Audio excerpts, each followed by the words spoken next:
Di antara banyak ajaran Islam, Iqbal ini makanya dia nulis tadi yang kritik ke Persian metafisik yang disertasinya itu, pada awalnya Iqbal ini suka dengan ajaran-ajaran sufistik. Cuma belakangan dia mengkritik tradisi sufi yang panteistik. Sufi yang panteistik itu sufi yang wahdatul wujud, sufi yang orang menenggelamkan diri, orang melenyapkan diri, yang anak al-haq. Itu bagi Iqbal justru berlawanan dengan hakikat manusia dan tujuan manusia diturunkan ke muka bumi ini. Manusia diturunkan itu eksis biar jadi dirinya, biar jadi manusia yang mengenali Allah, yang menomorsatukan Allah. Lah kok gabung lagi sama Tuhan itu gimana? Wong diciptain, kan Allah bilang kuntu kanzan makhfiyan faholaktul khalqa fauritu an urofa faholaktul khalqa. Jadi aku itu khazanah tersembunyi, aku ingin dikenal maka aku ciptakan makhluk. Itu kan hadits qudsi itu kan. Dan makhluk itulah nanti yang mengenali aku. Loh, kayak gini tujuannya, berarti kan manusia disuruh eksis jadi dirinya sendiri. Sementara di tasawuf yang panteistik, manusia disuruh melenyapkan dirinya. Padahal dia ditugasi di dunia ini untuk beribadah dan untuk menata dunia jadi khalifah, khilafah. Tapi kok malah dirinya sendiri dilenyapkan, terus mantep jadi Tuhan, anak al-haq. Dan itu dikritik oleh Iqbal. Tidak mungkin gitu. Kalau ada yang aneh-aneh dari sufi yang wahdatul wujud itu, kalau katanya Iqbal itu sebenarnya munculnya dari akalnya sendiri yang overworked itu mikirnya kejelon. Apa nek bahasa Jawa? Keduren mikirnya. Ngapain harus sampai ke situ segala? Dan mengalami sel-selnya mengalami halusinasi persatuan dengan Tuhan akhirnya. Dan itu kan biasanya diawali dari ritual-ritual yang luar biasa berat. Dan ritual yang luar biasa berat itu kadang berpengaruh terhadap pikiran, terhadap otak. Dan itu mungkin kalau di Iqbal mungkin ya itu antara lain melahirkan imajinasi karena overworked. Akalnya dipaksa aneh-aneh. Ya kayak kan coba torekot itu kan. Saya dulu pernah ikut simbah saya, ikut torekot itu tidak betah. Wiritannya lama panjang. Nanti setelah sekian ribu terus akan lihat cahaya putih. Setelah itu beliau mungkin aja karena saking keselnya kan muter-muter berapa kali ribu terus blank, akhirnya hanya lihat putih. Kamu wis mabuk. Terus gak karu-karuan sudah, karena mungkin ada semacam sugesti di situ. Kalau katanya Iqbal, tidak harus sampai situ. Kalau seperti itu justru menghilangkan diri. Padahal manusia itu disuruh menegaskan dirinya jadi manusia. Yang beda level dengan malaikat, beda level dengan binatang, beda level dengan tumbuhan. Kita itu tinggi makomnya meskipun tidak sama dengan Tuhan. Nabi aja kan tidak bersatu dengan Tuhan. Ketemu Tuhan pun di depannya. Kayak Isra Mi'raj itu kan malak min waroi hijab. Jadi ada hijabnya, Allah di sana, Nabi di sini, terus ngobrol. Tidak bersatu. Nah itu maka kriwinya Iqbal itu. Ya manusia, jadi manusia dong. Eksislah jadi manusia. Meskipun tidak gampang. Jangan dikira jadi manusia itu gampang. Hari ini kalau mahasiswa saya lihat banyak yang levelnya belum manusia. Levelnya banyak yang level tumbuhan. Level tumbuhan itu mungkin mangan, gede, enak. Tumbuhan itu kan gitu, kamu disiram terus tumbuh besar dan indah. Itu tumbuhan. Setelah biasanya kalau sudah tumbuhannya terpenuhi, makannya sudah enak, punya laptop, bisa dandan, cakep, indah, baru naik level atasnya lagi jadi binatang. Hasrat, ambisi, nafsu baru bunyi. Kalau levelmu masih level dandan, level tumbuh, level itu biasanya. Dan cirinya tumbuhan itu satu biasanya, musuh besarnya malas.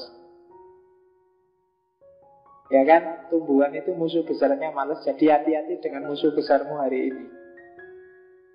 Kamu itu ilmunya sudah lengkap, wawasanmu sudah penuh, baik buruk kamu ngerti semua sudah. Cuma tinggal dijalanin gitu aja yang belum. Makanya makommu harus dinaikkan dikit lagi lah. Nafasnya kalau di Ghazali perlu naik satu range lagi, karena nggak bisa loncat setelah tumbuhan terus jadi hewan. Ada ambisi, ada hasrat, ada cita-cita, ada keinginan, ada target yang dituju. Syukur-syukur sekarang kamu sudah bisa naik kelas. Jadi dari sekedar menikmati hidup jadi punya tujuan hidup. Nah setelah itu baru kamu naik level jadi manusia. Kalau sudah jadi manusia tidak mengandalkan insting lagi, tapi akalnya sudah jalan. Dan itu sebenarnya eksis seperti itu yang diinginkan oleh Iqbal. Eksis jadi dirimu sendiri. Tidak banyak orang yang bisa eksis jadi dirinya sendiri. Kalau kamu cermati dirimu dari ujung rambut sampai ujung rambut bawah lagi, rambut di kaki maksudnya, itu saya yakin bukan banyak sekali yang bukan pilihan-pilihanmu sendiri. Banyak yang mungkin dipilihkan orang atau dipengaruhi orang atau apapun. Coba kamu cermati hidupmu hari ini seperti apa. Kamu pakai gaya seperti itu maumu atau terpengaruh orang? Itu coba dicermati. Jadi di sini di level kedua sebelum masuk ke filsafat dirinya, Iqbal wanti-wanti hati-hati dengan ajaran-ajaran yang justru kontraproduktif, yang kamu melenyapkan dirimu sendiri. Nah kalau dirimu sendiri lenyap, semua mekanisme hidup dan mekanisme materi spiritual gak ada gunanya dong. Nah kalau kamu sudah bersatu dengan Allah, gimana besok Allah menghisab? Gimana semua urusan jadi kacau, sudah gak karu-karuan. Urusan sholat, zakat, puasa, ibadah, urusan hubungan sosial, urusan gak karu-karuan sudah kalau manusia sudah masuk ke wilayah yang gak jelas. Maka katanya Iqbal cukup jadi manusia aja yang otentik. Nah dari situ baru kita masuk ke filsafat ego atau budi. Ego ya secara harfiah artinya diri atau self. Secara terminologis, secara etimologis, kalau bahasa Persia sebenarnya itu artinya kebanggaan diri, keangkuhan dalam tanda petik. Cuma oleh Iqbal diartikan kemandirian, personalitas, dan individualitas. Level yang harus kamu lewati. Kalau kamu baca nanti Sigmund Freud, ego itu isinya 3, id, kemudian ego, dan super ego. Atas sadar, bawah sadar, dan sadar. Komposisi. Bawah sadar itu yang mempengaruhi kamu tapi kamu gak sadar. Atas sadar itu dunia di luar dirimu yang ngatur kamu. Agama, adat, tradisi itu atas sadar itu ya yang tampil beneran hari ini. Yang kelihatan manifestasinya itu dunia sadar. Itu di Sigmund Freud. Jadi bagi Iqbal intinya hidup ini adalah I am-ness. I am-ness itu adanya aku, itu terjemahnya keakuadaan. Atau kalau bahasanya Nietzsche kemarin, orang yang mengiyakan hidup. Ini loh aku. Itu intinya hidup sebenarnya itu. Jadi kalau kamu bilang inilah aku, harusnya kamu sudah bisa menjelaskan. Iya, terus apa kamu itu? Paling terus kamu nyebut nama. Ya kan? Ya nama itu ya, tapi nama itu terus seperti apa sih? Coba sebutkan kamu itu apa saja. Ini loh Faiz. Ya Faiz itu orang yang gimana, sosok yang gimana. Nah itu inilah aku. Makanya Islam kan ada hadis itu yang bilang bahwa bukan laki-laki yang bilang ini bapakku, tapi laki-laki sejati itu berarti kamu sudah eksis jadi manusia. Kalau kamu sudah bisa tegas bilang ini loh aku ini, yang kayak gini ini aku. Kalau bahasanya TV, gue banget deh. Kok styleku deh, gayaku deh. Nah, itu berarti kamu sudah masuk pada dimensi hakikat dirimu, I am-ness. Banyak loh orang yang tidak bisa menunjuk dadanya sendiri. Banyak orang yang gagap membaca dirinya sendiri. Yang ditunjuk ini aku, tapi sebenarnya bukan dirinya yang ditunjuk. Mungkin inilah aku, tapi sebenarnya inilah guruku. Inilah yang dikatakan ibuku. Inilah yang dituntunkan oleh ustadku. Inilah selalu. Jadi bukan dirimu sendiri yang bunyi, tapi orang lain. Kamu beli baju aja milih kayak artis siapa. Maka kalau kamu bilang, loh bajuku baru, itu sebenarnya bunyi artisnya, bukan kamu. Jadi I am-ness. Setiap objek punya inti sendiri-sendiri, keberadaannya masing-masing. Dan untuk manusia, intinya adalah I am-ness, yang di dalamnya ada self atau ego. Ya, meskipun sehingga istilah angkuh ini kalau di Indonesia, ego itu diadopsi terus jadi egois. Orang yang mementingkan dirinya sendiri. Oke. Mementingkan dirinya sendiri itu sebenarnya sah, asal tidak ditambahi selalu. Kalau sudah selalu, sudah asosial. Tapi urusan apapun, pertama-tama memang pentingkan dirimu sendiri dulu. Jangan keburu mikir orang lain. Kamu sudah beres belum? Kan gitu. Kamu sudah nyata belum? Kamu sudah eksis belum? Gak ribut dengan yang lain dulu. Pentingkan dulu dirimu, itu maksudnya.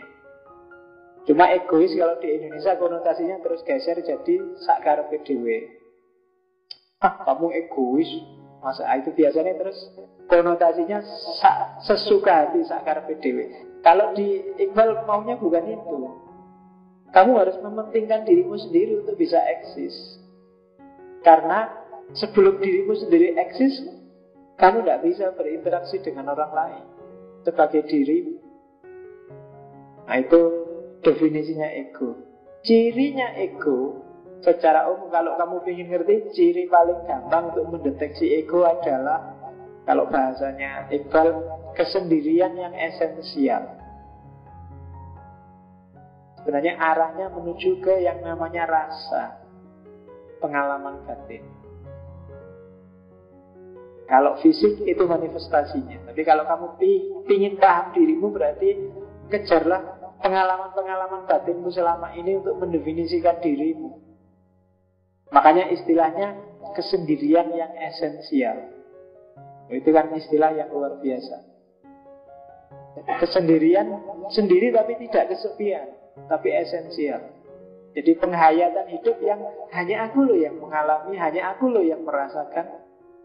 Orang lain gak merasakan, gak bisa.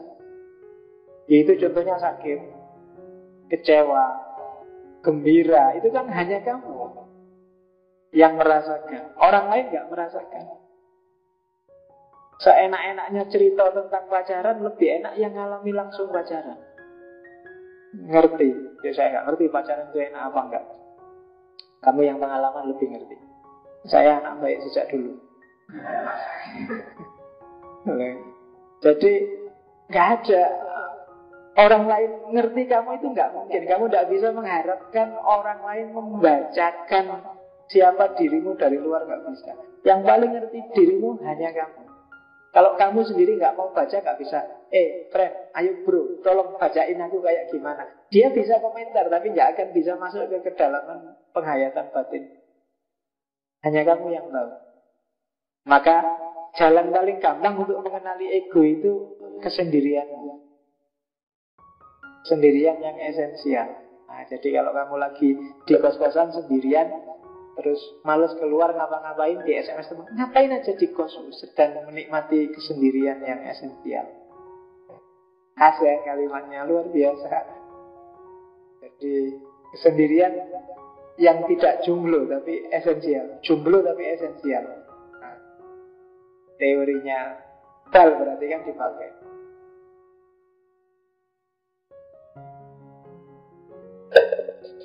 Oke. Yang penting meskipun jomblo kan penghayatan batinnya luar biasa kan gitu. Jomblo yang berhati nyaman. Oke. Makanya orang yang kalau orang Indonesia ada istilah kaya hati. Berarti apa? Dia pengalaman batinnya sudah luar biasa. Orang-orang tua itu biasanya disebut kaya pengalaman. Karena ini lebih penting, lebih esensial, bukan kaya materi. Jadi yang menunjukkan eksistensi dirinya itu pengalaman batin. Itu kalau di Iqbal. Sifat dasarnya ego ada dua, kebebasan dan kreativitas. Ini nanti yang bikin kalau di teologinya Iqbal, di antara konsep yang sangat menonjol dalam ilmu kalamnya Iqbal itu adalah ijtihad. Kalau di Iqbal, ijtihad itu niscaya. Gak mungkin orang Islam itu tidak berijtihad. Bukti paling simpel adalah yang pertama, risalah sudah berakhir. Kita yakin gak akan ada nabi lagi. Sementara realitas berkembang, dinamika kenyataan luar biasa munculnya. Berarti kita butuh kepastian-kepastian baru, hukum-hukum baru, perspektif-perspektif agama yang baru tentang peristiwa-peristiwa baru. Sementara risalahnya sudah selesai. Maka satu-satunya jalan ya ijtihad. Dan yang kedua, di Islam sendiri kan konsep ijtihad juga sudah luar biasa disebut. Nabi sudah sering bilang bahwa kalau di Quran nggak ada, di hadis nggak ada, ya minta fatwalah pada dirimu sendiri. Ya itu kan ijtihad. Istafti kolbaka, kan ada yang kayak gitu. Tanyakan hatimu, kalau hatinya pas bersih. Ya, kalau hatimu lagi kotor jangan ditanya. Lagi kemerungsung, lagi nafsunya tinggi, jangan ditanya hatimu. Hatimu harus bersih baru ditanya. Sering-sering kamu tidak bisa bertanya pada dirimu sendiri karena kamu tahu bahwa dirimu sedang kotor. Jadi bebas dan kreatif. Kebebasan di awalnya, kreativitas di akhirnya. Di situ nanti berarti kamu bisa eksis. Kalau tidak diawali kebebasan, seperti apapun produktivitas dan kreativitasmu, kamu tidak eksis. Tidak diawali kebebasan mungkin karena kamu niru, atau karena kamu dipaksa orang, atau karena kamu ikut siapa. Itu berarti bukan original dari kamu, maka kamu tidak disebut eksis. Atau tidak ada kreativitas. Oh saya bebas tapi menang bayaran ngopo-ngopo. Ya sama aja, kamu tidak eksis. Untuk bisa disebut eksis, diawali dari kebebasan dan diakhiri dengan kreativitas. Maka seorang muslim itu nggak boleh mandek, nggak boleh merasa dirinya sudah final. Dia harus bergerak terus, kreatif terus. Karena dunia masih sangat terbuka, masih perlu ijtihad-ijtihad yang baru. Jangan kesusu sibuk dengan jihad. Ijtihad dulu. Setelah ijtihad baru mujahadah, setelah mujahadah baru jihad. Masih panjang langkahnya. Dan jihad yang paling canggih kan jihad melawan hawa nafsu. Itu yang paling berat. Melawan tadi loh, biar levelmu naik. Itu kan jihad luar biasa. Dari level tumbuh-tumbuhan naik lagi jadi level hewan, naik lagi. Jangan sampai drop. Kalau Quran meramalkan manusia itu bisa drop loh. Aswala safilin, berarti di bawahnya tumbuh-tumbuhan. Bahkan drop itu yang paling rendah kita ngerti level kan setan dan kawan-kawan. Aswala safilin itu berarti di bawahnya yang paling bawah. Bisa di bawahnya setan. Loh, setan itu kan selama ini kamu anggap jahat, padahal kejahatannya kan cuma bisiin kamu. Nggak ada ceritanya setan bunuh anaknya sendiri. Nggak ada ceritanya setan itu memperkosa anaknya sendiri. Nggak ada. Yang bisa kayak gitu manusia. Setan itu cuma bisiin kamu biar bohong, tapi dia sendiri mungkin tidak bohong. Sama temennya dia jujur. Ya hanya manusia yang bisa asfalah pilih, bisa ngalang-ngalangi setan jahatnya. Kan di TV kapan itu kemarin ada ibu-ibu yang bunuh anaknya sendiri hanya gara-gara anaknya burungnya kecil. Itu kan dahsyat, itu kan logikanya dari mana? Masa punya anak umur 7 tahun karena dilihat loh burungnya kecil, dia nggak terima. Anaknya dimasukin bak mandi sampai tewas. Nggak nyampe pikirannya. Levelnya berarti sudah drop luar biasa sampai di bawah setan. Setan aja nggak ada yang mempermasalahkan guru kecil. Nah, ya. Berat kan kalau mikirnya sampai gitu. Itu jihad luar biasa kamu untuk naik kelas itu. Hati-hati loh. Kadang-kadang di titik tertentu kamu bisa asfala safilin, drop beneran. Meskipun makom asalmu itu ahsanu taqwim. Dan kalau katanya Al-Halaj kan, dari sisi kepatuhan kita nggak ada apa-apanya sama setan. Setan itu disuruh jahat dengan resiko dicaci maki orang sampai kiamat dia mau. Itu kan kalau analisisnya Al-Halaj kan gitu. Hanya demi memenuhi perintahnya Allah. Oke, itu sifat dasarnya ego. Variabelnya ego sekarang. Ini yang kalau katanya Iqbal, variabel ego paling tidak ada 5. Ada self-reliance, yang kedua self-respect, yang ketiga self-confidence, yang keempat self-preservation, yang kelima self-assertion. Yang pertama, saya nggak tahu, biasanya self-reliant itu maksudnya ya percaya diri. Percaya diri itu kan siap bersandar pada dirimu sendiri, kamu nggak mengandalkan orang lain. Itu self-reliance. Bukan saya biasanya percaya diri kan kamu self-confidence. Kalau saya lebih pasnya self-reliance. Jadi kamu tidak bergantung pada apapun kecuali dirimu sendiri. Itu berarti kamu eksis sudah. Tapi kalau kamu masih bergantung pada banyak hal, pada temanmu, pada bapakmu, pada dosenmu, itu berarti belum self-reliance. Dirimu sendiri masih belum bisa berdiri, masih butuh topangan orang lain. Berarti kamu masih belum eksis. Saya belum merasa eksis kalau belum diakui oleh dia.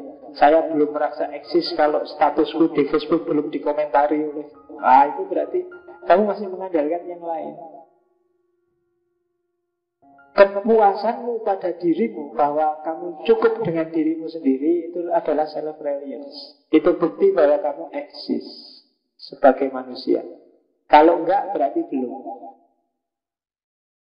Kamu tidak puas. Yang kedua, self-respect. Kamu menghargai dirimu. Ini agak berat bagi orang Jawa. Orang Jawa itu dilatih untuk saya itu apa toh Pak? Nggak ada apa-apanya. Ayo saya itu. Itu dilatih gitu. Nggak apa-apa sih dalam konteks merendahkan diri, basa-basi untuk pergaulan sosial. Tapi dalam dirimu sendiri kamu harus tetap bahwa aku ini berharga loh. Aku ini penting loh. Aku hidup ini ada gunanya loh. Nggak cuma sekedar menjangkep-jangkepi. Tidak sekedar nambah jumlah absen dan nambah jumlah sensus penduduk. Aku ada harganya. Kalau bahasanya Quran kan gitu. Afama khalaqnakum abasa dan seterusnya itu. Apa kamu tak ciptain itu sia-sia aja, hanya sekedar katanya Allah kan gitu. Kamu itu berharga.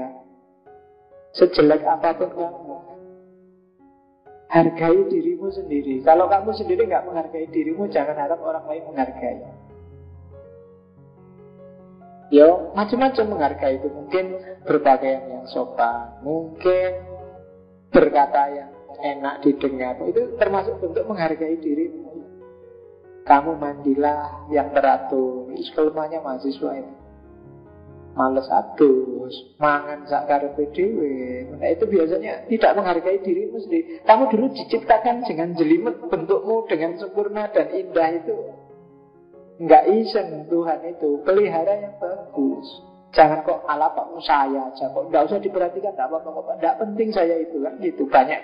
Biasanya ajaran Jawa banyak yang gitu disuruh. Jangan sombong, tapi juga jangan underestimate terhadap dirimu sendiri. Kamu harus punya self-respect.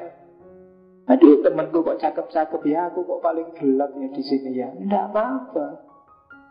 Ada masalah apa dengan gelap dan terang? Biasa aja, kulit hitam, kulit putih, yang penting kan ada kulitnya. Kalau nggak ada kulitnya susah nanti. Self respect, hargai dirimu deh. Seperti apapun kamu. Kamu yang kurus, kering, yang merasa punya kelebihan berat badan, tidak apa-apa. Kamu berharga. At least sebagai manusia, kamu itu levelnya ada di atas semua makhluk hidup ciptaannya Allah. Maka hargai dirimu sendiri. Ya termasuk dijaga yang baik. Jangan mentang-mentang ala pak saya ya sakit nggak apa-apa. Ini susah-susah juga nggak apa-apa. Saya itu orang kecil kok. Enggak. Setiap orang berharga. Maka kamu jangan merendahkan orang lain, tapi juga jangan mau direndah-rendahkan. Kan Nabi selalu bilang bahwa bantulah saudaramu yang sedang menzalimi dan yang dizalimi. Karena dua-duanya nggak boleh orang. Kamu rela dizalimi juga nggak boleh. Menzalimi orang juga jangan. Karena semua orang itu berharga. Jangan mau ditindas dan jangan menyediakan dirimu untuk ditindas.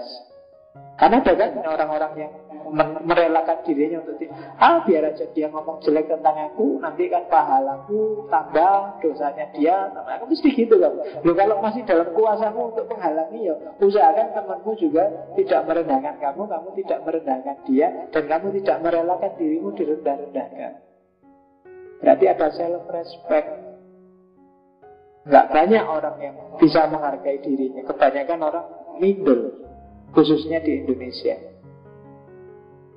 Kemudian setelah itu self-confidence, yakin pada dirinya sendiri. Aku bisa. Kayak kamu kalau nonton Benteng Takeshi itu loh, aku bisa, terus loncat, terus kecemplung. Tidak apa-apa. Tapi kan sudah yakin duluan. Habis kecemplung, wah iya saya tadi gak kecemplung. Kenapa tadi kecemplung? Lucu kan malahan. Ya tahu ya, sambil ketawa-ketawa. Tapi kan besok ikut lagi loh. Aku bisa kecemplung lagi. Lain, tapi kamu punya self confidence. Itu uniknya orang Jepang kalau bikin acara kan menginspirasi. Jadi diawali dari ketawa, teriak-teriak semangat, kecemplung, dan diakhiri meskipun kalah, ketawa-ketawa lagi, teriak-teriak lagi. Lah, itulah kehidupan. Seneng aja, nggak apa-apa. Self-confidence, yakin aja pada dirimu, nggak apa-apa. Kamu dapat nilai E, nggak apa-apa. Nilai E itu tidak menentukan masa depan. Loh ya kan? Jadi tenang aja, nggak dapat pacar, nggak jaminan. Yang gonta-ganti pacar biasanya nanti juga dapatnya gitu-gitu aja. Nggak dapat juga besok siapa ngerti dapat itu. Jadi percaya diri, yakin aja, nggak apa. Jangan gampang minder. Segalanya sudah ada yang bikin skenario kan gitu. Jawaban terakhirnya. Jadi yakin aja pada dirimu, nggak apa-apa. Nggak ada masalah yang nggak ada jalan keluarnya. Pasti pada saatnya kan gitu. Temenmu uangnya banyak, uang tidak menentukan. Punya pacar kadang-kadang malah sumpah. Terus apalagi ayo yang bikin kamu iri pada orang lain. Punya mobil bagus, mobil cuma kaleng. Sebagus apapun mobil kan cuma kaleng. Meskipun kalau disuruh milih ya saya tetap milih mobil yang bagus. Hanya karena nggak punya, mobil cuma kaleng. Jadi self confidence. Kuliah gak lulus-lulus, temen lu kok pinter-pinter, gak apa-apa. Ijazah kan gak menentukan masa depan. Kadang-kadang yang IP-nya tinggi juga sama-sama nganggur, sama-sama susah cari kerjaannya. Nah, kalau gitu kan kamu optimis. Begitu kamu down, minder, drop, kamu sudah kalah sebelum bertanding. Tuh. Yakin aja. Urusan kalah, yuk bangun lagi sambil ketawa-ketawa, loncat lagi kan, kayak Benteng Takeshi itu. Yang keempat, self-preservation. Karena tadi sudah kamu hargai, ya sekarang dijaga dong. Jangan dirusak-rusak. Hindari semua aktivitas yang secara sengaja merusak dirimu. Makanya, kalau di agama rumusnya satu, yaitu wala tusrifu. Jangan berlebihan. Banyak hal yang berlebihan itu biasanya merusak. Makan itu wajib, tapi kalau berlebihan jadi haram. Minum juga begitu. Pacaran itu enak, tapi kalau berlebihan mesti menyusahkan. Ya kan? Kuliah itu bagus, tapi berlebihan juga. Ngaji filsafat ini ya mungkin lumayan, tapi berlebihan misalnya nanti kita akhiri jam 12 malam itu. Kamu aja yang di sini sampai jam 12, saya tak pulang. Nggak nyaman. Jaga dirimu baik-baik, dipelihara, mandi, makan, jangan direndah-rendahkan. Kalau sakit ya berobat. Dalam preservation. Kenapa? Karena kamu berharga. Jaga yang baik. Makanya di Quran kan ada wala tulqu bi aidikum ila tahluka. Jangan konyol, jangan bunuh diri. Jadi konyol itu milih susah. Wong ada jalan enak kok kamu milih susah. Pilih yang enak. Self preservation. Tujuannya agama juga dalam rangka untuk menjaga dirimu juga. Maka jagalah dirimu. Dan yang terakhir, self assertion, penegasan diri. Penegasan diri itu tadi loh, I amness, ini loh aku. Aku orangnya A, B, C, D, E. Kalau bergaul dengan aku, watakku gini loh. Gayaku kayak gini, modelku ini, aku suka ini, gak suka ini, dan seterusnya. Itu I amness, penegasan diri. Jadi percaya diri, menghargai diri, yakin pada diri sendiri, menjaga diri sendiri, dan menegaskan keberadaan diri. Itulah variabel-variabel ego. Jadi dirimu sendiri. Tidak terpengaruh, tidak berkiblat, tidak ikut-ikutan yang lain. Tidak bau barat, tidak bau Arab, bau Indonesia. Sebenarnya ini ajarannya Nabi. Nabi itu kalau mau, mungkin dulu Islam itu dibikinkan kostum khusus. Inilah kostumnya Islam khas. Tapi kan enggak, Nabi sudahlah, yang penting menutup aurat sesuai perintah agama. Bajunya ya yang selama ini dipakai.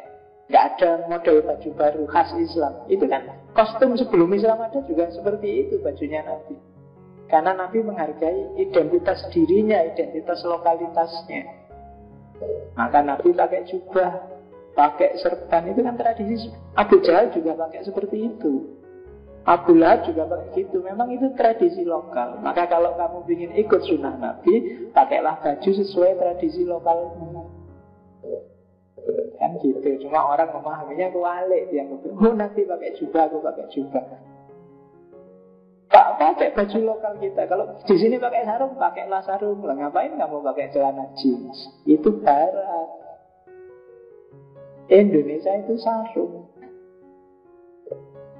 Enak sarung itu ISIS, bukanya cepet. Coba kamu pakai celana jeans, mau ke belakang ke kamar kecil aja nanti mati-matian kamu nyopotnya. Paling kamu buka resletingnya aja, karena susah. Kalau sarung kan enak dan menguntungkan bagi penghuni yang di dalam.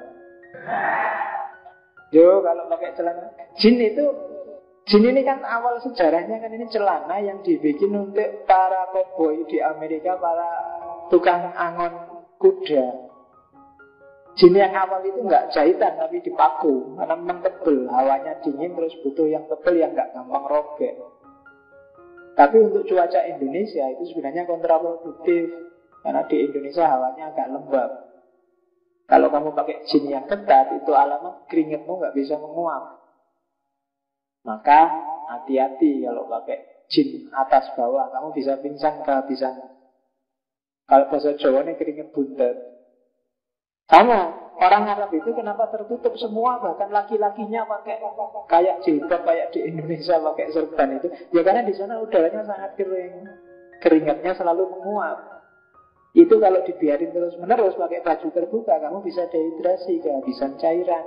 Maka pakailah jubah yang tertutup semua itu biar gak cepat menguap. Kebalikannya di Indonesia lembab. Kalau kamu tutup semua kayak pakai jubah, malah keringatmu gak bisa menguap kayak tadi. Kamu bisa. Nah itu lokalitas. Untuk bisa ngerti ini ya dikenali dong jati dirinya masing-masing. Sejauh mana kapasitas kekuatannya orang Indonesia, kapasitas kekuatannya orang Jawa kan gitu. Kalau sekedar pakai jubah, yo Abu Jahal juga pakai jubah.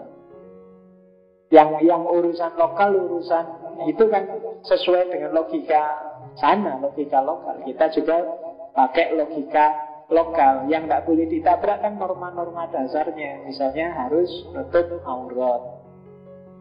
Kayak sekarang kan kebalik, auratnya ditutup, pakai jilbab atasnya, cuma bawahnya alhamdulillah tadi. Kan banyak sekarang pakai jilbab, tapi kalau mulai udelnya kelihatan. Loh itu kebalik. Harusnya enggak jilbaban, enggak apa-apa, asal auratnya ketutup, kan gitu. Entah gimana caranya. Loh ya kan jilbab itu cuma nama jenis model kan. Mungkin enggak jilbaban ditutup pakai apa yang enggak, bukan jilbab, apa sarung diubet-ubet ke apa kan itu bukan jilbab. Itu namanya kan enggak jilbab kan. Tapi kan auratnya ketutup. Daripada kamu jilbaban model-model ada yang dibulut-bulut kayak orang mau bunuh diri itu, tapi bawahnya kebuka, berarti normanya nggak kena, jati dirinya nggak kepegang, yang seperti itu. Kayak itu variabel ego.